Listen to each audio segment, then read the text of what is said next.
एक बार की बात है। एक गांव में नंदू नाम का किसान अपनी पत्नी शकुंतला और अपनी माता के साथ रहता था।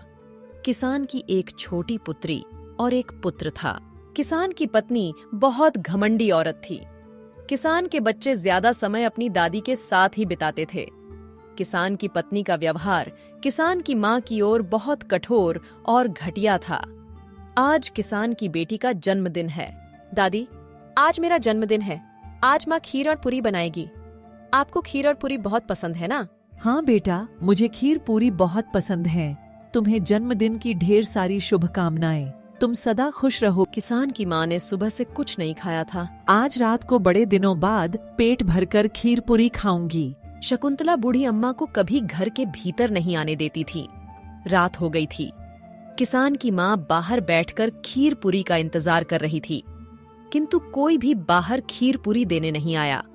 बेचारी बूढ़ी अम्मा इंतजार करते करते सो गई, लेकिन उसे खीर का एक दाना भी नसीब नहीं हुआ।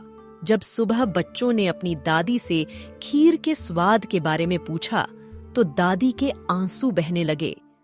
दोनों बच्चों को नहीं पता था कि शकुंतला ने दादी को खीर नहीं दी है। जब उन्होंने अपनी माँ से पूछा, तो उन्होंने कहा कि तुम्हारी दादी बूढ़ी हो चुकी है, वह हमारे किसी काम की नहीं, और अब उसकी खीर पूरी खाने की उम्र नहीं है। माँ, यदि आपके बुढ़ापे में हम आपके साथ ऐसा व्यवहार करें तो आपको कैसा लगेगा? यदि आप ऐसी कोई पीड़ा सहन नहीं कर सकती, तो आपको भी किसी को ऐसी पीड़ा देने का कोई अधिकार नहीं। ये सारी बातें सुनकर शकुंतला का कलेजा सन से हो गया। ये वो बातें थीं जिसे सुनने वाली माँ का दिल कांप उठे। मुझे माफ कर दो बच्चों, मैं माँ से भी माफी मांगती हूँ। आज के बाद मैं उनके साथ कभी गलत व्यवहार नहीं करूंगी। शकुंतला ने बूढ़ी अम्मा के लिए फिर से खीर पूरी बनाई और बेचारी बूढ़ी अम्मा खीर पूरी को देखकर ऐसे खाने लगी मानो उन्हें आज दुनिया की सारी खुशियां मिल गईं, और छोटे बच्चे की तरह अपने दुख दर्द को ऐसे भुला दिया मानो उन्हें कभी किसी ने परेशान ही नहीं किया। कहानी की सीख: हमें अपने बड़े बुजुर्गों का आदर और सम्मान करना चाहिए।